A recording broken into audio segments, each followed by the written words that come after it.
بسم الله الرحمن الرحيم، والصلاة والسلام على أشرف المرسلين سيدنا محمد، طب القلوب ودوائها، وعافية الأبدان وشفائها، ونور الأبصار وضيائها، صلى الله عليه وعلى آله وصحبه وسلم. ثم أما بعد، نعي بداية للوزير العمري فاروق، الله يرحمه، رحم الله العمري فاروق، وداعا العمري فاروق، العمري فاروق العمري فاروق والده، ربنا يصبره ويصبر والدته ويصبر أخواته وإخوانه ويصبر كل محبيه. اللهم صبرهم يا رب العالمين. اللهم احفظه في قبره. اللهم وسع مدخله. اللهم اغفر له وارحمه. اللهم ارحم أمواتنا وأموات المسلمين أجمعين. اللهم ارحم والدي. اللهم اغفر لوالدي. اللهم اغفر لهم يا رب العالمين. اللهم ارحم أموات المسلمين أجمعين يا رب العالمين. دي بداية الفيديو. أنا عايز أعمل الفيديو ده مخصوص لمين؟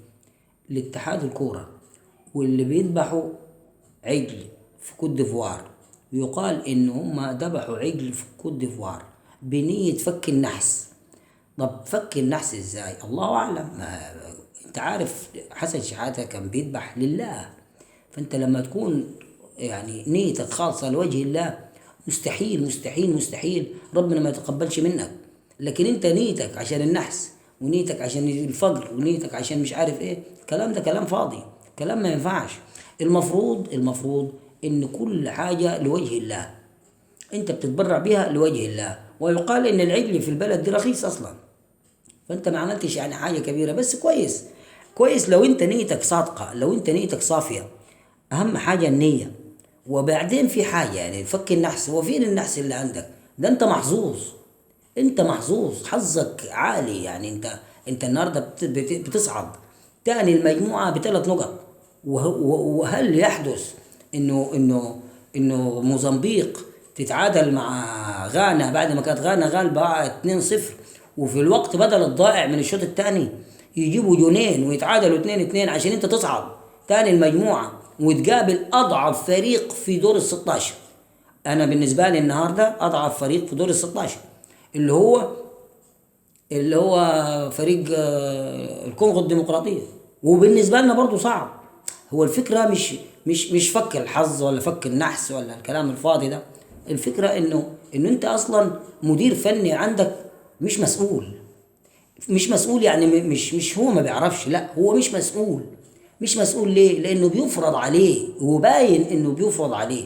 والله أعلم برضو، يعني في الآخر وجهة نظرنا، يعني اللي احنا شايفينه إنه مفروض عليه خطة لعب، الله أعلم. مفروض عليه ناس معينة تلعب وناس تقعد احتياطي. مفروض عليه إنه ينزل مين وما ينزلش مين. مفروض عليه في الأول من بداية الموضوع إنه يضم فلان وما يضمش فلان.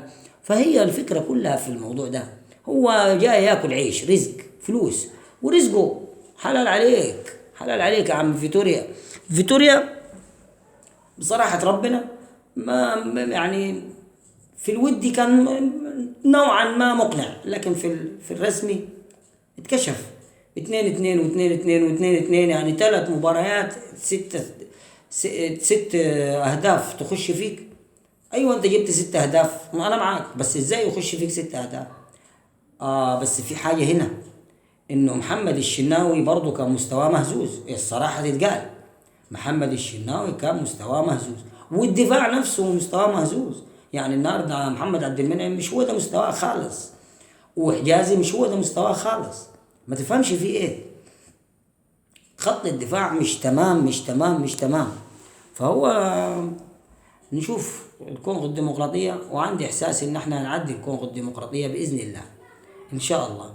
فالمهم يعني إنه ما نتكلمش على الحظ والنحس والكلام ده، لأن الكلام ده كلام غير مقنع للعقل. يعني عديه على عقلك كده. إزاي أنت مش محظوظ يعني؟ ده أنت محظوظ في كل حاجة. يعني هي بطولة بإذن الله يكون مكتوبة لنا، بإذن الله تكون مكتوبة لنا، ومكتوبة لنا برضو بإيه؟ بقدر الله. مفيش حاجة اسمه حظ، يعني ربنا كاتبها لنا. فشكله كده والله اعلم انه ربنا كاتبها له. وهم بيقولوا برضه عشان الاصابات، يعني طب الاصابات دي ما برضه قدر. يعني اصابه الشناوي قدر، اصابه محمد صلاح قدر، اصابه اللي وقع على دماغه امام عاشور قدر. مع انه والله امام عاشور ده خساره، خساره في المباراه بتاعت النهارده. يعني المفروض يلعب، ما فيش حد يعوضه. يمكن يلعب بحمدي فتحي مكانه الله اعلم، تريزيجيه الله اعلم، احمد سيد زيزو الله اعلم. فهو هنشوف الساعه 10 هيبان كل حاجه والله اعلم.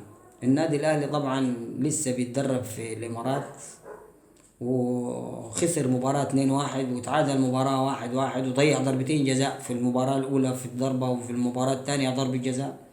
مرة رامي ربيعة حطها في العارضة، والمرة الثانية موديست صدها الجون وراح مكملها بدماغه وبرضه ما دخلتش.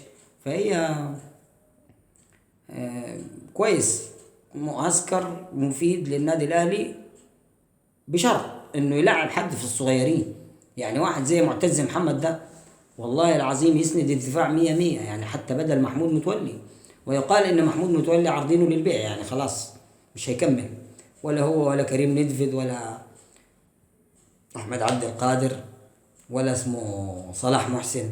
وطبعا انا ما رضيتش اتكلم في الموضوع بتاع صلاح محسن ده، لانه والله انا ما دست على اي زرار ولا اي تطبيق ولا اي فيديو مكتوب او في تفاصيل عن الموضوع بتاع صلاح محسن.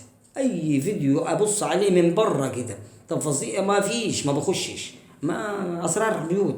وهي كون ان الزوجه تطلع تتكلم ولا هو يطلع يرد عليها، فده كله ده اسرار بيوت، وحرام حرام حرام حرام. وانا اتحرى الصدق مع الله، الصدق مع الله. يعني انا اتحرى الصدق مع الله، والصدق مع الله بيقول لي ان انا لا ما اخشش ولا اشوف ولا اسمع.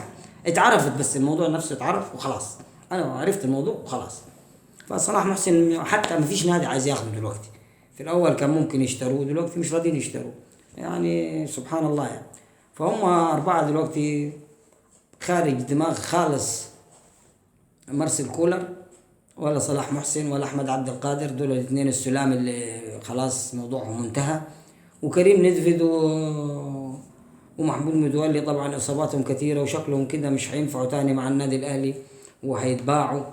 ونصيبهم برضه، ما كلها اقدار. والحمد لله الحمد لله الحمد لله على كل حال، الحمد لله على كل حال.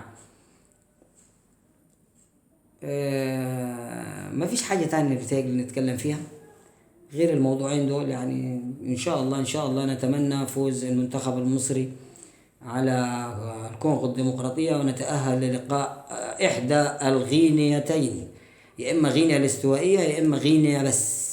غينيا بس، في ناس غلطانة وبتقول غينيا بيساو. لا، غينيا بيساو دي دولة ثالثة، لأن هم كذا غينيا، 3 غينيا: غينيا الاستوائية وغينيا بيساو وغينيا. فاحنا هنقابل واحدة من الاثنين، يا إما غينيا يا إما غينيا الاستوائية.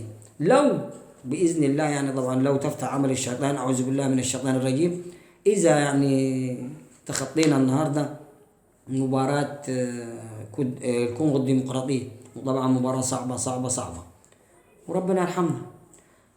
سبحانك اللهم وبحمدك، أشهد أن لا إله إلا أنت، أستغفرك وأتوب إليك. والسلام عليكم ورحمة الله وبركاته. السلام عليكم.